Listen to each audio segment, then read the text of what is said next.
नमस्कार विद्यार्थी मित्रांनो आणि पालकांनो, बाळांनो, आजचा हा व्हिडिओ खूपच महत्त्वाचा ठरणार आहे। आजच्या व्हिडिओमध्ये आपल्याला एमएसटी सीईटी 2026 चं पूर्ण ऍडमिशन प्रोसेसचं वेळापत्रक जाणून घ्यायचंय। ठीक आहे, केव्हा तुमचं आता रजिस्ट्रेशन सुरू होईल, ठीक आहे, इंजिनिअरिंग आणि फार्मसीचं, केव्हा तुमचं डॉक्युमेंट व्हेरिफिकेशन होईल, केव्हा तुमचे कॅप राउंड्स होतील, केव्हा स्पॉट राउंड होतील, पूर्ण वेळापत्रक आपल्याला आज जाणून घ्यायचंय। ठीक आहे, हे एक संभाव्य वेळापत्रक सीईटी सेलने जाहीर केलेले आहे। बाळांनो, इथे तुम्ही बघू शकता एमएसटी सीईटी 2026 चा निकाल जाहीर झाल्यानंतर प्रवेश प्रक्रियेची सुरुवात झालेली आहे। सीईटी सेल अधिकाऱ्यांनी पत्रकार परिषदेत संभाव्य वेळापत्रकाचे संकेत दिलेले। ठीक आहे, पूर्ण वेळापत्रक मी तुम्हाला सांगेल, पण त्याआधी बाळांनो या चॅनलला सबस्क्राइब करा। जोपर्यंत तुमचं एक बेस्ट कॉलेजमध्ये ऍडमिशन निघून जात बाळांनो, तोपर्यंत मी तुमच्या सोबत असेल। फक्त तुम्हाला चॅनलला सबस्क्राइब करून ठेवायचे।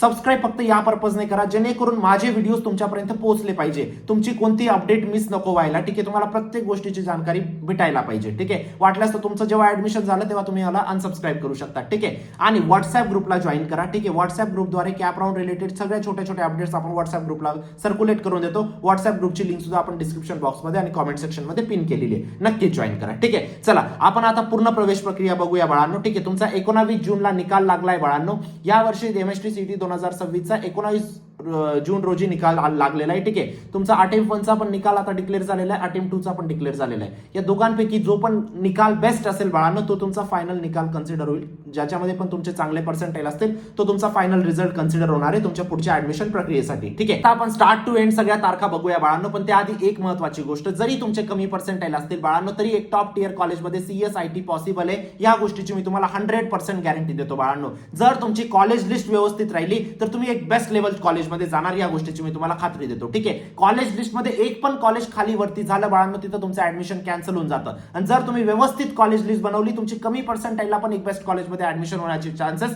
वाढून जातात बाळांनो। फॉर एक्झाम्पल, तुम्ही एक कॉलेज लिस्ट टाकली, ठीक आहे, कॉलेज लिस्ट मध्ये 5 नंबरला डीवाय पाटील टाकून दिलं, 6 नंबरला व्हीआयटी टाकलं, व्हीआयटी तुम्हाला लागणार होतं तरी तुम्ही त्याला 5 नंबरच्या खाली टाकलं, 6 नंबरला टाकलं, तर काय होणार आहे, आता 5 नंबरचं तुमचं कॉलेज बुक होऊन जाईल बाळांनो। व्हीआयटी चांगलं कॉलेज असून तुम्हाला भेटणार नाही का, फक्त एक प्रिफरन्स खाली वरती झाली, म्हणजे एक मिस्टेक तुम्हाला किती मोठा कॉस्ट करणार आहे हे तुम्ही समजून घेऊ शकता। ठीक आहे, म्हणूनच याच गोष्टीसाठी आपण महाराष्ट्राची नंबर 1 पर्सनल काउन्सिलिंगची बॅच लॉन्च केलेली बाळांनो। आता लवकरात लवकर रजिस्ट्रेशन क्लोज होत आहेत। तुम्हाला जर एनरोल करायचं असेल, लिंक डिस्क्रिप्शन बॉक्समध्ये टाकली, कमेंट सेक्शन मध्ये पण पिन केलेली आहे। जरी कमी पर्सेंटाइल असतील तरी एक टॉप टियर कॉलेजमध्ये सीएसआयटी पॉसिबल आहे। तुम्ही लास्ट इयरचे रिझल्ट बघू शकता बाळांनो, विद्यार्थ्यांचे खूप कमी पर्सेंटाइल होते तरी ते आज महाराष्ट्राच्या नंबर 1 कॉलेजेसमध्ये शिकताय का, फक्त योग्य कॉलेज लिस्ट बनवली, पर्सनल काउन्सिलर कडून व्यवस्थित पर्सनल काउन्सिलिंग मध्ये कॉलेज लिस्ट बनवली, पर्सनल काउन्सिलिंग थ्रू त्यांनी CAP round, spot round, ILS round व्यवस्थित खेळले। ठीक आहे, त्यांनी डॉक्युमेंटेशन व्यवस्थित केलं, फ्रीज फ्लोट सगळ्या गोष्टी, कॉलेज बुक कसं करायचं, नेक्स्ट राउंडला कसं जायचं, सगळ्या गोष्टी पर्सनल काउन्सिलिंग मधून व्यवस्थित समजून घेतल्या आणि त्या कमी पर्सेंटाइलला पण त्यांना चांगलं कॉलेज भेटलं बाळांनो। कारण आता तुमच्या समोर पूर्ण अंधार आहे, तुम्हाला काहीच ठाऊक नाही की पुढे काय गोष्टी होणार आहेत। ठीक आहे, आणि त्या अंधारात तुमचा हात पकडून तुम्हाला चांगल्या कॉलेजपर्यंत पोहोचवण्याचं काम आपण करू। तुम्ही नक्कीच एनरोल करू शकता पर्सनल काउन्सिलिंग मध्ये, लिंक डिस्क्रिप्शन बॉक्समध्ये टाकलेली आहे। कारण लास्ट इयर असे पण खूप सारे विद्यार्थी होते ज्यांचे खूप चांगले पर्सेंटाइल होते, 98-99 पर्सेंटाइल होते, तरी ते आज थर्ड क्लास कॉलेजेसमध्ये शिकताय का, फक्त एकच गोष्ट चुकीची केली, कॉलेज लिस्ट व्यवस्थित बनवली नाही, पर्सनल काउन्सिलिंग व्यवस्थित केली नाही, त्यांना नाही माहित होतं की कॉलेज बुकिंग कसं करायचं असतं, कॅप राउंड रूल्स काय असतात, काहीच माहित नव्हतं। जर तुम्हाला महाराष्ट्राच्या 350 कॉलेजेसचं नॉलेज आहे ना बाळांनो, महाराष्ट्राच्या 350 कॉलेजेसचं नॉलेज आहे ना, तर प्रत्येक गोष्ट स्वतः करून घ्या। जर नाही आहे ना तर पर्सनल काउन्सिलिंग मध्ये एनरोल करा, वाटल्यास तर कुठूनही करा। तुम्हाला जे टीचर तुमचे चांगले वाटत असतील, जे प्रोफेसर तुम्हाला चांगले वाटत असतील, त्यांच्याकडून तुम्ही करून घेऊ शकता। ठीक आहे, इथं आपलं डॉक्युमेंटेशन पासून तर verification, option form, cap round 1 2 3, freeze float, spot, institute management, scholarship, सगळ्या गोष्टी याच्यात A to Z आतापासून तर सप्टेंबर पर्यंत प्रत्येक गोष्ट कव्हर्ड असते बाळांनो। ठीक आहे, स्कॉलरशिप सुद्धा, ठीक आहे, स्कॉलरशिप वगैरेचे पण आपण खूप काही सेशन्स घेतो। जर तुमचे कमी आता लास्ट इयरला 2 ते 3 लाख रुपये फीज होती विद्यार्थ्यांची, त्यांची फीज 0 झाली बाळांनो, फक्त योग्य स्कॉलरशिप त्यांच्यापर्यंत पोहोचवल्या। ठीक आहे, तर खूप मोठी गोष्ट केली का आपण, नाही, पण त्यांच्यासाठी खूप मोठी गोष्ट झाली है ना, यालाच काउन्सिलिंग म्हणतात बाळांनो। नक्कीच तुम्ही कुठूनही एनरोल करा, पण एनरोल करून घ्या। आपण पण लिंक डिस्क्रिप्शन बॉक्समध्ये टाकलेली आहे। एक पर्सनल काउन्सिलर तुम्हाला नोंदतो बाळांनो आपण, ते पर्सनल काउन्सिलर तुमच्या सोबत असतात। कधी तुम्हाला काही अडचण आली तुम्ही त्यांना कॉल करू शकतात, मेसेज करू शकतात, ते तुम्हाला प्रत्येक गोष्टी, तुमचं जे पण प्रॉब्लेम्स असतात ते तुमचे सॉल्व्ह करतात। तुमची कॉलेज लिस्ट ते बनवतात, तुमचे पर्सेंटाइल, कॅटेगरी, कोणत्या सिटीमध्ये ऍडमिशन घ्यायचंय, कोणत्या ब्रांचमध्ये घ्यायचंय, सगळ्या तुमच्या रिक्वायरमेंट समजून घेतात बाळांनो, तुमच्या गरजा समजून घेतात, त्यानुसार तुमची कॉलेज लिस्ट वगैरे बनते। तीच कॉलेज लिस्ट तुम्हाला सीईटी सेलला सबमिट करायची असते, जेणेकरून एक कमी पर्सेंटाइलला पण आपल्याला एक चांगलं कॉलेज मिळण्याचे चान्सेस वाढून जातात। नक्कीच एनरोल करू शकतात, लिंक डिस्क्रिप्शन बॉक्समध्ये टाकलेली आहे बाळांनो। ठीक आहे, जरी तुमचे हाय पर्सेंटाईल असतील किंवा लो पर्सेंटाईल असतील, अजून सुद्धा 50% काम बाकी आहे. ज्याने हे व्यवस्थित 50% काम केलं, व्यवस्थित कॉलेज लिस्ट बनवली, व्यवस्थित काउन्सिलिंग केली, तोच एक बेस्ट कॉलेजमध्ये जाईल बाळांनो. या गोष्टीची मी तुम्हाला गॅरंटी देतो. ठीक आहे, तुमच्या आयुष्याचा प्रश्न इथं चूक नका करू. इथं एक चूक फक्त तुमचं 4 वर्षासाठी नसते बाळांनो, ही एक चूक तुम्हाला 20 वर्ष रिग्रेट करू शकते. ठीक आहे, कारण 20 वर्षापर्यंत तुम्हाला हे नको वाटायला की मी त्या कॉलेजमध्ये का गेलो होतो. जर मी चांगल्या कॉलेजमध्ये राहिलो असतो तर मी चांगल्या ठिकाणी राहिलो असतो आज. ठीक आहे, ते रिग्रेट तेव्हा नको व्हायला बाळांनो. म्हणून योग्य निर्णय आत्ताच घ्या. त्यासाठी तुम्हाला काही अडचण असेल तुम्ही या नंबर मला व्हॉट्सअप करा. काउन्सिलिंग रिगार्डिंग काही डाऊट्स असतील तर कॉल रिसीव्ह करणं पॉसिबल नाही बाळांनो, मला माफ करा. पण तुम्हाला काही अडचण असतील नक्कीच तुम्ही मला व्हॉट्सअप करू शकता. ठीक आहे, चला आता आपण पूर्ण शेड्यूल बघूया बाळांनो. आपण नोटीसवरती जाऊया, है ना. सगळ्यात पहिली स्टेप असते बाळांनो रजिस्ट्रेशन अँड डॉक्युमेंट व्हेरिफिकेशन. ठीक आहे, त्यालाच आपण म्हणतो नोंदणी व कागदपत्र अपलोड. ठीक आहे, ते केव्हापासून 28 जून पासून तर 14 जुलैपर्यंत तुम्ही रजिस्ट्रेशन करू शकतात आणि डॉक्युमेंट अपलोड करू शकतात. केव्हापासून 28 जून पासून ते तुमचं 14 जुलैपर्यंत काय करायचंय तुम्हाला, रजिस्ट्रेशन करायचंय प्लस डॉक्युमेंट अपलोड करायचे बाळांनो. समजतंय हे केव्हा. आता याच्यामध्ये काय होणार आहे बेसिकली, या कालावधीत सीईटी पोर्टलवरती नोंदणी करावी लागेल, तसेच आवश्यक कागदपत्रे अपलोड करून अर्ज निश्चित करावा लागेल. ठीक आहे, तुम्हाला डॉक्युमेंट सगळे अपलोड करायचे बाळांनो सीईटी सेलच्या पोर्टलवरती स्कॅन करून सगळे डॉक्युमेंट तुम्हाला अपलोड करायचे. ठीक आहे, आता हे अपलोड केल्यानंतर काय असतं बाळांनो, कागदपत्र पडताळणी. ठीक आहे, म्हणजे तुमचं डॉक्युमेंट व्हेरिफिकेशन. आता फक्त आपण डॉक्युमेंट अपलोड केलं 28 जून ते 14 जुलैपर्यंत. त्यानंतर 30 जून पासून 28 जूनला रजिस्ट्रेशन केलं, 30 जून पासून तुमचं डॉक्युमेंट व्हेरिफिकेशन सुरू होऊन जाईल बाळांनो. ते चालेल तुमचं 15 जुलैपर्यंत. डॉक्युमेंट अपलोड आणि व्हेरिफिकेशन सायमल्टेनियसली चालतं बाळांनो, फक्त व्हेरिफिकेशनसाठी 2 दिवस एक्स्ट्रा दिलेले असतात. ठीक आहे, म्हणजे तुम्ही 15 जुलैपर्यंत तुमचं डॉक्युमेंट अपलोड आणि डॉक्युमेंट व्हेरिफिकेशन होऊन जाईल बाळांनो. म्हणजे तुमचे जे डॉक्युमेंट्स आहेत, कास्ट सर्टिफिकेट, कास्ट व्हॅलिडिटी, जे पण डॉक्युमेंट असतील ते बरोबर आहेत, ते सगळे करेक्ट आहेत, ते जाणून सीईटी सेल तुम्हाला पुढे पाठवेल बाळांनो. ठीक आहे, आता हे डॉक्युमेंट व्हेरिफिकेशन 2 पद्धतीने तुम्ही करू शकता, एक ऑनलाईन आणि एक ऑफलाईन बाळांनो. मी नेहमी विद्यार्थ्यांना सजेस्ट करतो की तुम्ही डॉक्युमेंट व्हेरिफिकेशन नेहमी ऑफलाईन करत जा. ठीक आहे, कारण डॉक्युमेंट्समध्ये काही थोडाफार अडचण आली तर ऑफलाईनला तुमचं ते मॅनेज होऊन जातं. एक ऍप्लिकेशन लिहून देतात आणि लगेच तुमचं डॉक्युमेंट व्हेरीफाय होऊन जातं बाळांनो. एका दिवसात पूर्ण प्रोसेस तुमची डॉक्युमेंट व्हेरिफिकेशनची होऊन जाते. ऑनलाईनमध्ये काय तुम्ही अपलोड करतात, मग ते व्हेरीफाय व्हायला टाइम लागतं बाळांनो. ठीक आहे, तिथं काही क्वेरीज आल्या तर परत तुम्हाला अजून अपलोड करायचं. त्या सगळ्या गोष्टी टाळण्यासाठी तुम्ही ऑफलाईन व्हेरिफिकेशन चूज करू शकतात बाळांनो. ठीक आहे, त्यानंतरची नेक्स्ट स्टेप असते बाळांनो तात्पुरता गुणवत्ता यादी. म्हणजेच त्याला आपण काय यादी, म्हणजे त्यालाच काय आपण म्हणतो प्रोव्हिजनल मेरिट लिस्ट. ठीक आहे, प्रोव्हिजनल मेरिट लिस्ट मध्ये काय येतं बाळांनो, तुमचा मेरिट नंबर येतो. काय येतो, मेरिट नंबर. मेरिट नंबर काय असतो रे बाळांनो, मेरिट नंबरच तुमचा काय असतो, रँक असतो. रँक म्हणजे काय रे बाळांनो, तुम्ही तुमच्या महाराष्ट्रामध्ये किती नंबरला आले. ठीक आहे, फॉर एक्झाम्पल तुम्ही पीसीएमची परीक्षा दिली होती. ठीक आहे, पीसीएम मध्ये फॉर एक्झाम्पल 4 लाख विद्यार्थी बसले होते.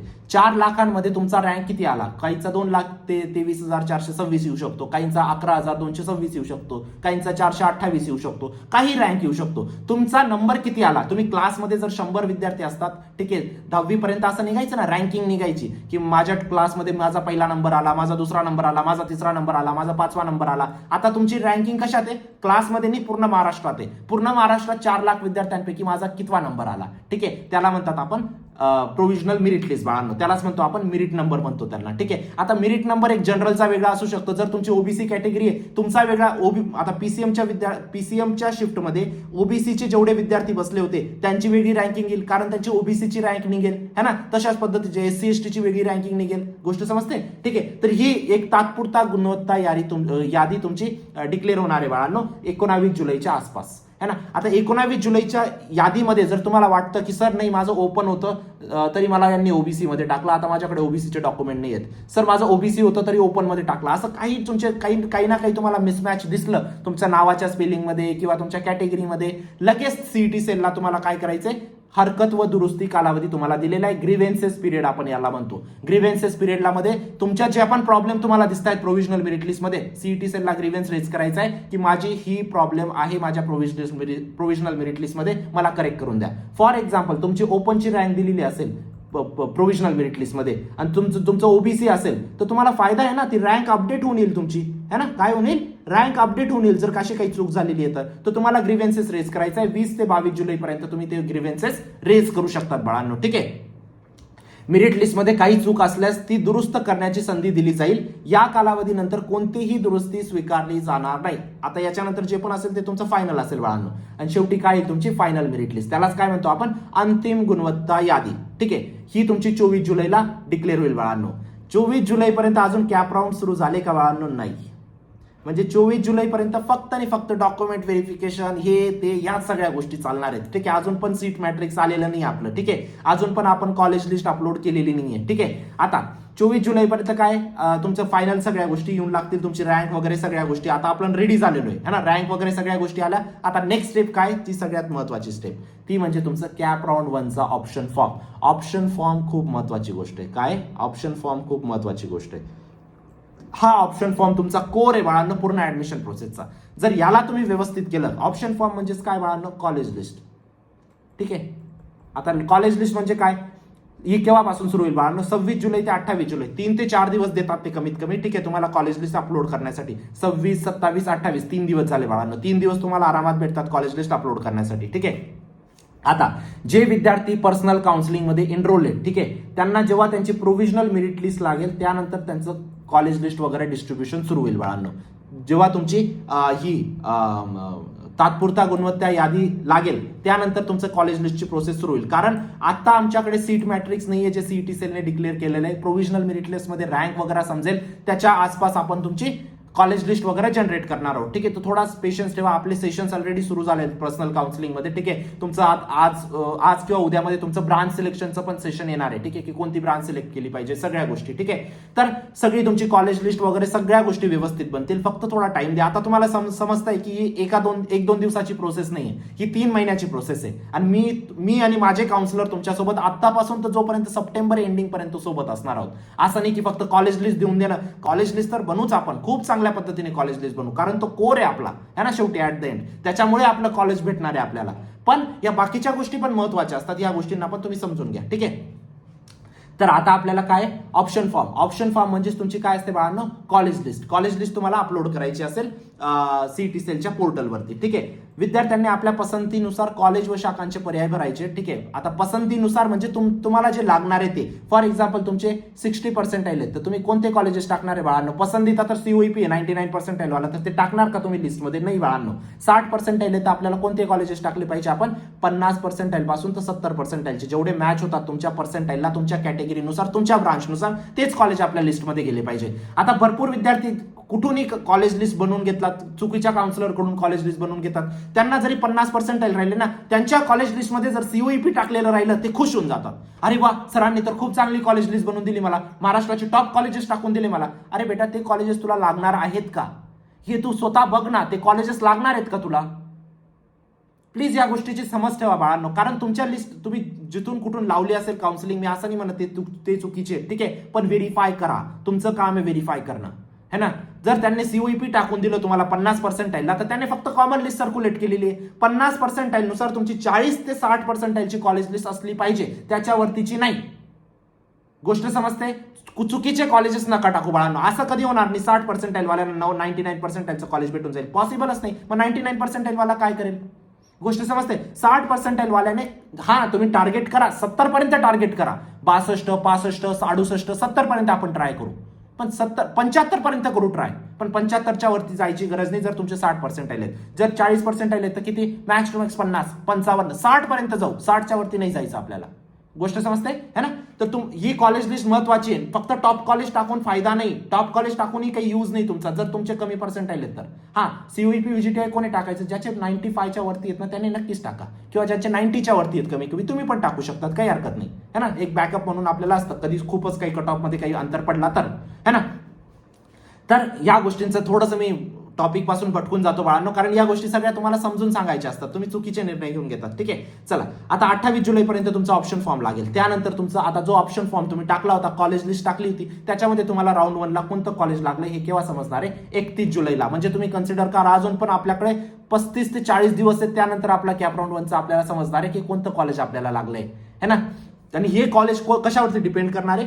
कशावरती डिपेंड करणार आहे? तुमच्या ऑप्शन फॉर्मवरती, कॉलेज लिस्टवरती, जी तुम्ही 26 ते 28 जुलैच्या दरम्यान टाकणार. म्हणजे तो ऑप्शन फॉर्म खूप चांगल्या पद्धतीने बनला गेला पाहिजे बाळांनो. त्यासाठी पर्सनल काउन्सिलिंग मध्ये नक्कीच एनरोल करा. पर्सनल काउन्सिलर व्यवस्थित बनवतील तुमचा ऑप्शन फॉर्म. ठीक आहे, कॉलेज लिस्ट तुमची बेसिकली. ठीक आहे, प्रवेश प्रक्रियातील पहिले अलॉटमेंट जाहीर होईल. ठीक आहे, म्हणजे 31 जुलैला तुमचं कॅप राऊंड 1चं अलॉटमेंट जाहीर होईल बाळांनो. कॅप राऊंड 2चा ऑप्शन फॉर्म केव्हा सुरू होईल तुमचा? 6 ऑगस्ट ते 8 ऑगस्ट. तुम्हाला परत ऑप्शन फॉर्म भरायचा असतो का? नाही बाळांनो. विद्यार्थ्याला खूप क्वचित विद्यार्थी असतात, त्यांना वाटतं की नाही सर मी चेंज करायचंय मला कॉलेजेस. ठीक आहे, तो ऑप्शन फॉर्म माझा व्यवस्थित नाही, मला चेंज करायचं, तेव्हा तुम्ही चेंज करू शकता. अदरवाईज ऑप्शन फॉर्म तुम्हाला परत भरावा लागत नाही. ठीक आहे, बघा तुम्ही आता फक्त तुम्हाला फ्रीज फ्लोट करायचं असतं बाळांनो. फ्रीज आता बघा कॅप राऊंड 1चं अलॉटमेंट लागलं, त्यानंतर काय होणार आहे? एक तर तुम्हाला फ्रीज करावा लागेल, एक तर फ्लोट करावा लागेल. ऑटो फ्रीज एक वेगळी कंडिशन आहे. ठीक आहे, फ्रीज करणं म्हणजे जे कॉलेज भेटलंय ते तुम्हाला बुक करायचंय, त्यासाठी कालावधी दिलेला असतो. ठीक आहे, आता 31 जुलैला लागलेलं आहे, 31 जुलै नंतर कालावधी भेटेल तुम्हाला. विचार करा, हे कॉलेज आपल्याला भेटलंय, आपल्याला ठेवायचंय का नेक्स्ट राऊंडला जायचंय? जर नेक्स्ट राऊंडला जायचं असेल हे कॉलेज आपल्याकडे ठेवून, तर त्याला फ्लोट करणं म्हणतात बाळांनो. जे कॉलेज भेटलंय ते बुक करायचंय त्याला फ्रीज करणं म्हणतात. ठीक आहे, याच्यावरती पण एक सेपरेट व्हिडिओ मी टाकणार आहे. ठीक आहे, जर तुम्ही आता समजा फ्लोट केलं, तुम्हाला पहिल्या कॉलेजला 40 नंबरचं कॉलेज लागलं, दुसऱ्या राऊंडला काय होईल? 1 ते 39 चेक होतील तुमच्या लिस्टचे. ऑटोमॅटिक लिस्ट अपग्रेड होते, तुम्हाला टाकावी नाही लागत परत, है ना.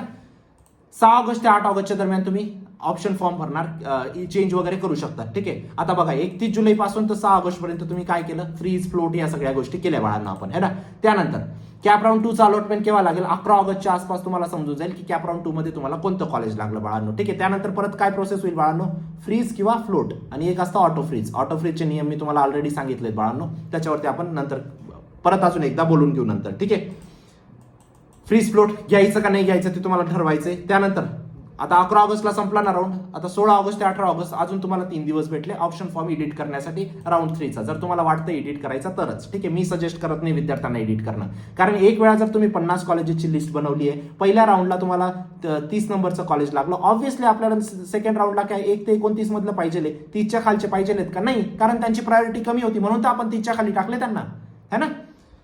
कॅप राऊंड 3 साठी तुमचं ऑप्शन फॉर्म भरायचा असेल, कॅप राऊंड 3ची अलॉटमेंट तुमची 21 ऑगस्टला लागेल बाळांनो. केव्हा? 21 ऑगस्टला. ठीक आहे, त्यानंतर परत तुम्हाला ऑप्शन फॉर्म 28 ते 30 ऑगस्टला भरावा लागेल, आणि 1 सप्टेंबरला तुमची कॅप राऊंड 4ची अलॉटमेंट लागेल बाळांनो. म्हणजे आपलं आत्तापासून, आज काय तारीख आहे तुमची? 25 जून पासून, 25 जून पासून तर 1 सप्टेंबर पर्यंत अजून सुद्धा तुमचे फक्त कॅप राऊंडच चालणार आहेत बाळांनो, है ना. कॅप राऊंड, डॉक्युमेंट व्हेरिफिकेशन वगैरे या सगळ्या गोष्टी. आता कॅप राऊंडचा एक वेळा यादी लागली, त्यानंतर तुमचा ए कॅप राऊंड सुरू होतात बाळांनो. इन्स्टिट्यूट लेवल सीट्स किंवा ए कॅप राऊंड तुम्ही यांना म्हणू शकतात, किंवा स्पॉट राऊंड म्हणू शकतात, किंवा मॅनेजमेंट राऊंड म्हणू शकतात, ILS राऊंड म्हणू शकतात. आता ए कॅप राऊंड तुमचे 3 प्रकारचे असतात बाळांनो. ठीक आहे, तुमचं एक स्पॉट राऊंड असतं बाळांनो, तुमचं ILS राऊंड असतं. भरपूर विद्यार्थ्यांना असं, तिसरं तुमचं मॅनेजमेंट असतं. भरपूर विद्यार्थ्यांना असं वाटतं की ए कॅप राऊंड एक वेगळी गोष्ट आहे, स्पॉट एक वेगळी गोष्ट. नाही बाळांनो, कॅप सोडून जे राऊंड्स असतात त्यांना ए कॅप राऊंड्स म्हणतात. मग त्याच्यामध्ये स्पॉट पण आले, ILS पण आले, मॅनेजमेंट पण आले. स्पॉटमध्ये काय होतं मी तुम्हाला सांगितलंय, स्पॉटमध्ये तुमची नॉर्मल फीज लागते जी तुमची कॅपमध्ये लागते, पण गर्ल्सला फ्री एज्युकेशन नसतं बाळांनो. 8 लाखाच्या कमी असेल तरी स्पॉटमध्ये नसतं बाळांनो, है ना. तर गर्ल्स फ्री एज्युकेशनसाठी तुम्हाला कॅप राऊंड मधूनच ऍडमिशन घेतलं गेलं पाहिजे. हा, कॅटेगरीचा बेनिफिट भेटतो का? डेफिनेटली तुम्हाला स्पॉटमध्ये भेटतो बाळांनो. ठीक आहे, स्पॉटमध्ये तुमचे जे कॅप राऊंडचे उरलेले सीट्स असतात ते स्पॉटमध्ये जातात, तुम्हाला फिजिकली प्रेझेंट राहावं लागतं त्या दिवशी. ILS मध्ये काय होतं, तुमची जी ओपनची फीज असते, तुम्ही कोणत्याही कॅटेगरीचे असले तरी तुम्हाला ओपनच्या 2x किंवा 3x फीस पे करावी लागते. ओपनची 2 लाख असेल तर तुम्हाला 6 लाख रुपये वर्षाची पे करावी लागते. हो, जास्त आहे का? 100% जास्त आहे. आणि इथं तुम्हाला कट ऑफ पण चेक करतात. फॉर एक्झाम्पल PICTचा इन्स्टिट्यूट लेवल राऊंड आहे, 100 विद्यार्थ्यांनी अप्लाय केलं, फक्त पहिल्या 5 विद्यार्थ्यांना ते घेतात, है ना. इथं कट ऑफ पण लागतो आणि फीस पण तुम्हाला जास्त पे करावी लागते. मॅनेजमेंट राऊंडमध्ये काय असतं, जरी तुमचा कट ऑफ कमी असला तुम्हाला वन टाइम डोनेशन खूप जास्त द्यावं लागतं, 15 लाख रुपये, 20 लाख रुपये. त्यानंतर तुमचा रेग्युलर तुम्हाला दर वर्षाची फीस पण पे करावी लागते. ठीक आहे, तर हे झालं तुमचं ए कॅप राऊंड. हे केव्हा होते? सप्टेंबरमध्ये सगळ्यात जास्त होतात बाळांना, पण सप्टेंबरच्या आधी पण काही काही कॉलेजेसचे सुरू होऊन जातात, है ना. तर या सगळ्या गोष्टी होत्या बाळांना. आता ही एक तुम्हाला एक गोष्ट लक्षात ठेवायला लागेल, हे एक संभाव्य वेळापत्रक आहे. 100% ट्रू आहे का बाळांनो? नाही, हे एक एक्सपेक्टेड टाइम टेबल आहे, पण याच्या नंतरच होईल, याच्या आधी कोणतीच गोष्ट होणार नाही. या गोष्टीला समजून घ्या. ठीक आहे, तर या सगळ्या गोष्टी होत्या आजच्या व्हिडिओमध्ये बाळांनो. तुम्ही नक्कीच पर्सनल काउन्सिलिंगमध्ये एनरोल करू शकतात. मी खात्री देतो, जरी कमी पर्सेंटाईल असतील त्या पर्सेंटाईलनुसार आपण एक चांगल्यातलं चांगलं कॉलेज क्रॅक करू, या गोष्टीची मी तुम्हाला जबाबदारी घेतोय बाळांनो तुमची. ठीक आहे, जरी कमी पर्सेंटाईल असतील. ठीक आहे, 18,000 पेक्षा जास्त विद्यार्थ्यांना पर्सनल काउन्सिलिंग आतापर्यंत प्रोव्हाइड केली मी. ठीक आहे, 1 लाख पेक्षा जास्त विद्यार्थ्यांना मेंटरशिप प्रोव्हाइड केली बाळांनो.